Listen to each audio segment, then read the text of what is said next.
శ్రీ విష్ణు రూపాయ నమశివాయ. అమ్మవారి అద్భుతమైన స్వరూపాల్లో ఇంకొకటి చండీదేవి స్వరూపం. అసలు ఆ స్వరూపం ఎలా వచ్చింది అనేది ఇప్పుడు చెప్పుకుందాం. అమ్మవారు శుంభ నిశుంభుల మీదకి యుద్ధానికి వెళ్ళారు కదా! అప్పుడు వాళ్ళిద్దరూ కలిసి చండముండాసురులని ఇద్దరు రాక్షసుల్ని పంపించారు. అమ్మవారు 18 బాహువులతో సింహవాహనం పైన కూర్చుని ఉండగా వీళ్ళిద్దరూ అమ్మవారి మీదకి పెద్ద సైన్యంతో వచ్చారు. అమ్మవారు ఒక్కరే ఉన్నారు.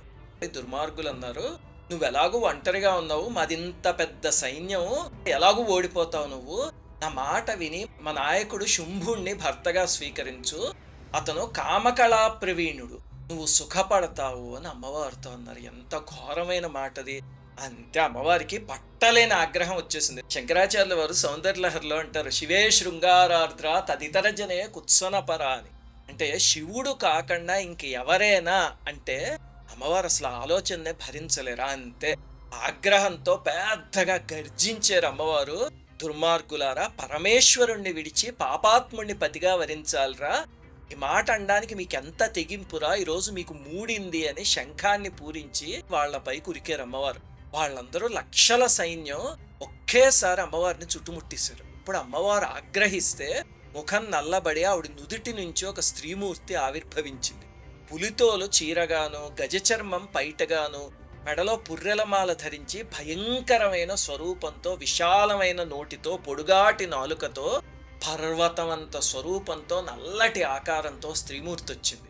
రాక్షసుల మీద పడి గుంపులు గుంపులుగా పిడికిళ్లతో పట్టుకుని పీల్చేసింది, పిప్పి చేసేసింది, నమిలి పారేసింది. వాళ్ళ ఏనుగులు, గుర్రాలు అన్నీ లోపలికి వెళ్ళిపోయాయి.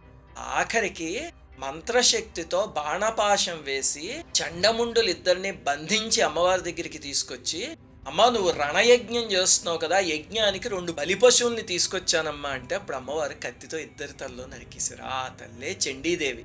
ఈ తల్లి గురించిన మంత్రాలనే చండీ సప్తశతి అని పిలుస్తారు. వాటితో చేసే హోమమే చండీ హోమం. సరే, చండీ స్వరూపం చాలా భయంకరంగా ఉంది కదండి అనిపిస్తుంది కదా. చండీ సప్తశతిలోనే ఒక మాట ఉంది, చిత్తే కృపా సమర నిష్ఠురతా చ దృష్ట అని. అంటే అమ్మా నీ మనసంతా కారుణ్యమే అమ్మా, కానీ దుర్మార్గులతో యుద్ధం చేసేటప్పుడు మాత్రమే కఠినమైన రూపం చూపిస్తావు అని. ఇది అమ్మవారి గురించి తెలుసుకోవాల్సిన విషయం. అమ్మవారివి ఉగ్ర రూపాలు, వీళ్ళు ఉగ్రదేవతలు అని మనకున్న మిడిమిడి జ్ఞానంతో మన ఇష్టం వచ్చిన తీర్మానాలు చేయకూడదు. సాత్వికంగా ఆరాధిస్తే ఏ అమ్మవారి స్వరూపమైనా మనని అమ్మలా కాపాడుతుంది. శ్రీమాత్రే నమః.